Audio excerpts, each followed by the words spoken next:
Hi, I'm Kevin Klein, the Winnipeg Sun. Today we are talking to Brian Mayes, City Councillor for St. Vital. Brian has publicly put out that he is holding some town halls to inform residents, which I think is a fantastic idea and really important for elected officials to do because people need to understand what's happening in their community. So, Brian, you have two town halls planned. Tell me what they're about. Yeah, we got started yesterday, and we've got another one coming up, same venue on the 25th. This is about part of the Housing Accelerator Fund process that the city of Winnipeg is going through, doing some pretty big rezoning in order to get federal government money. It's being done in several stages. The issue I'm most concerned about is this idea that we should allow fourplexes, i.e., a unit with four housing units on any residential lot in the city, and increase the height limit to 48 feet in some parts of the city. So I'm trying to let people know this is the proposal and it's coming to council in March. So we're underway with that process. It's a drastic change. I think what's the height restriction right now, if I recall from my city council days, 35 feet? And in some places 28 feet in the where the infill guidelines have applied. So yes, up to a 70% increase in height. And I mean, you can still do one of the fourplexes without the greater height limit, but we should be letting people know where this is going to apply. And we were told the map defining 800 meters from a transit stop, frequent transit stop, would be available in the summer. We still don't have it. The public doesn't have it. I'm now being told January or maybe December. So once I get that, I'll certainly be making it public because you would want to know, I think, if the height limit on your street is increasing by 70%. Well, I think a lot of people would want to know. I think they also want to know because, and correct me if I'm wrong, that they won't have the opportunity to speak out against this. Once you guys have made the decision, or not you guys, once City Council, if they decide that we're going to go ahead with that, residents don't have any avenue or ability to push back. Yeah, I mean it's removing rights people now have by saying, okay, we're going to rezone this huge area. There's going to be one public hearing, and that's going to be in front of all of council in March. So I'm trying to let people know this is potentially a big change in your neighborhood if we're going to allow a fourplex next to you, and it could be up to 48 feet high, which is closer to a 5-story building than a 4-story building. So we got underway with that last night. We're going again. We had people from Charleswood, Wolseley, Jeff Brawadi's ward, Riverview. It was good. People from across the city. And I'm not attacking anybody. I'm just, trying to say, look, I have some ideas of what this should look like, and I can get into that. But mostly, like, I have this image of like ringing a school bell or something, like saying, hey, pay attention. This is coming. Don't come up to me in the liquor store lineup a few years from now and berate me saying you let them wreck the neighborhood. No, I'm going to try and make sure people know this is happening. And if they're concerned, they can raise their voice. Well, and if it goes through, I imagine you'll be in the liquor store lineup more often because of all the problems you'll hear about. I'm so tell Yes. me, you said you, and I can see people from Charleswood coming. I mean, this really will impact the character of a lot of neighborhoods. And, one day you're looking at a 2-story and, 2 months later, there's a 4-story and you got no parking on your street. It's just going to be a drastic change. So what are some of your ideas? First and foremost, I do want to say this. Pierre Poilievre said publicly that if he gets elected, which everyone thinks he will, he'll end the accelerated housing fund that Winnipeg is so desperately trying to get money from. Yes. So it will disappear. And he used Winnipeg as an example of why the program isn't actually working at all. So let me get your thoughts on that. I don't expect you to say, yeah, Pierre Poilievre's right or anything like that, but really, are we changing bylaws that could dramatically impact the city for decades to come in hopes that we get a little bit of cash from Trudeau? Well, yeah, I mean, if somebody from the mayor's office was in on this call, they'd probably say, well, it's 122 million.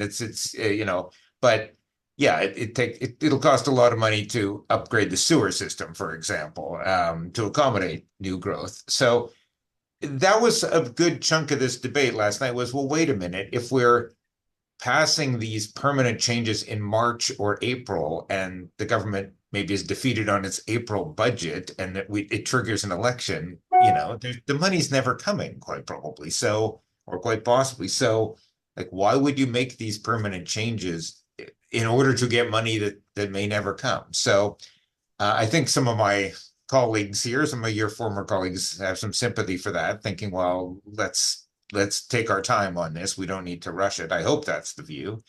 So what are some of my ideas? Like, I think most people would say, okay, I can live with the duplex going in on my street or next door, but 3 or 4 units, that's a problem. So right now we have had these infill guidelines that have said you are supposed to have the fourplex, you need a back lane, and it should be a paved lane. Those are two of my big issues. St. Vital, home of the gravel lane in this city, and they're all terrible. So I don't think you should quadruple the population on them. That I think the planners have conceded that point. And then there's some reasons why we don't want cars parked in the front yard. So if you're going to have backyard parking, you either need a very wide piece of property or a back lane. So that's sort of the start of it. And then the height limit thing matters, but what really matters is how wide a piece of property should you have. And we said 50 feet in the infill guidelines, 35 feet for a triplex, 50 feet wide for a fourplex. That seems to make sense to me. We got a chart from the city staff of, what have other cities done to get the housing accelerator money? Toronto, 11 feet wide is the requirement for a fourplex. And I go, as one of my friends said, like each unit's 2 feet wide and 48 tall, or is each unit like 9 feet? Like, what? So, it's a typo, and that completely skews the average. And then, I'm arguing with them. This is the battle, right? To say, look, two things. Like, even if other cities, the average lot width is like 40 something, no other city agreed to 48 feet tall. That's nowhere. So if we're agreeing to that, then you better have wider lots to allow these things. It's unless you don't want the 48-foot stucco wall 2 feet from your property line. I don't, and maybe I'm wrong. I don't think I am. I don't think most people want that. No, I mean, I don't think anybody wants it. I don't mind. You're right. If a duplex in an older area, if it fits with the quality, but if you allow this height, you drive through some of the neighborhoods where they have the infill properties that are taller, and it looks odd, but some of them are nice looking, and they and it eventually will change. The DNA of the street will change as more houses turn over in that matter. But a fourplex, like I mean, this is a drastic change that you're doing with the hopes of getting some money from the federal government, when really you should be banging on the federal government's door asking for money to fix the North End treatment plant. Which is one of our problems, why we don't have more development happening, or we're concerned about development happening. So are we, I mean, are we this desperate for Well, money? that's the question. In a way, that's the question, right? That's the people last night. It was good. These are low-tech things I run. You hand out some papers. I babble for a while, and people started firing questions. It goes for 2 hours. It's pretty good. It's democracy. So, yeah, I mean, that's sort of the question. At what cost? We give out awards for placemaking. People in St. Norbert, win these awards for, community stuff, placemaking. Well, we should value that. Community should matter. We shouldn't be place unmaking, like, so this is, we need more housing, but at what cost? Should we be, as somebody said, well, do you want your Pulbury neighborhood there? You think it'll still look the same in 60 years? And I said, no, I think it'll evolve, though. It's not like we need to fire up the backhoes and start tearing down 50-year-old houses. Like, I don't accept that. So it evolves. We'll have, the corner lot. Maybe you put a denser, taller building on the corner lot, that kind of thing. But this seems pretty crude.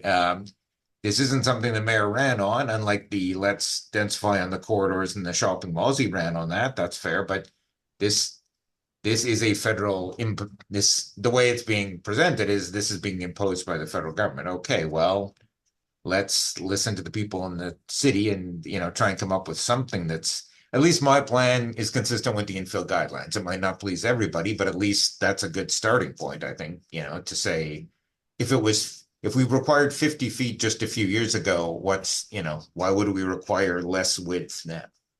Well, and think of the money, time, and effort that was put in on those infill guidelines. I was on council during that time. Yes. It was a lot. Like there was so much going on, and they were trying to drive so much through. And here we are upsetting that apple cart again. Imagine, yeah, you live in some of these areas, right? I went door to door in the cold in Portland and Poplar with these streets in my ward, I had a pretty inflammatory piece of literature deliberately to like call in, email, participate. I don't apologize, but like the height limit went from 35 to 28 in some of these infill areas, and that was pretty popular. Like people could live with that. Imagine now you're being told, oh, you know how we went down?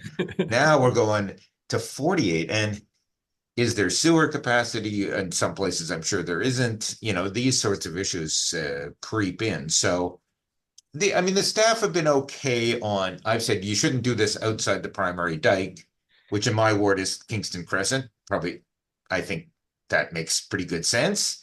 You shouldn't be quadrupling the population if you don't have city water or city sewer.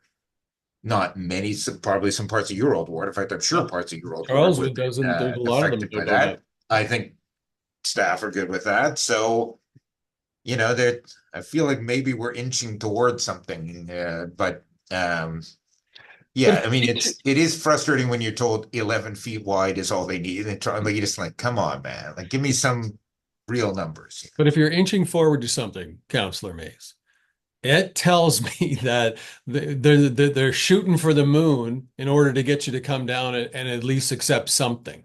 And Yeah, I mean, I don't appreciate that. And I think that's the worst way of governing. And I think that's not the proper way. I mean, in sales, you shoot for the big, oh, buy this. And if they buy this, you're happy. But let's not do that with people's homes. I mean, we have so many people. And I know the city always talks about growing to 1 million. That was one of my pet peeves. And when you actually look at it in the suburbs, Niverville is one of the fastest growing places yeah, in Canada. And that's not people moving from across Canada to Niverville. That's people moving out of Winnipeg and going to West St. Paul. They're going to Niverville. If you look at, a lot of the other communities where new homes are being Steinbach, Selkirk, the new homes being built there, that's people leaving Winnipeg to go to those communities. Are we forcing more people to start looking elsewhere to live? I mean, yes, we need more, but we need infill. I agree with that. I agree we need to, and in the corridors, you're right. That was something that was talked about and it makes sense. But if it makes sense and housing is such a problem, why aren't they doing the Polo Park development that was suggested, which would be 3,000 units? Why aren't they pushing through Parker Lands, which has been going on now for what, 10 years, more than yeah. 10 years? Yeah, I mean, there's a couple of things there. Yes, to our credit, you and I both tried to vote for the Parker lands, I think in about 2019, and it just kept falling off the table. Incredibly, it wasn't on the map of locations within 800 meters of frequent transit. And I was saying, like, it exists. We literally built a transit line by the neighborhood. Oh my God. Well, we haven't built the streets yet. And it's like, someone's not trying here. So we'll see what the final map looks like. That's very frustrating, I have to say. It's like this thing's been litigated half a dozen times now and could have been built by now. So also sorry, go ahead. No, it's good. I think you're fighting the good fight now, and I want to make sure more people get out to your next one. And you said that is on. That is on October 20. No, it's on No. November 25th. November 25th at 7 o'clock at 176 Worthington, which And is can I at ask you, do you have any other counselors? Did any other counselors attend the one that you held? Councillor Sharma, to her credit, came to me today and said, "What I wanted to drop by, I didn't, but what happened?" So, but we did have people from different wards, and yeah, so we're keep.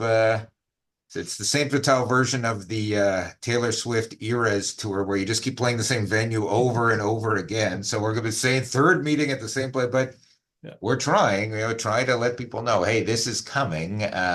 What do you think? And if you're concerned, give us, let's get some public input on this. Good for you. Again, anybody from the mayor's office? I invited the mayor's office and the planning department, both declined. Both declined. Very busy, I'm sure, at this particular, got other things to do.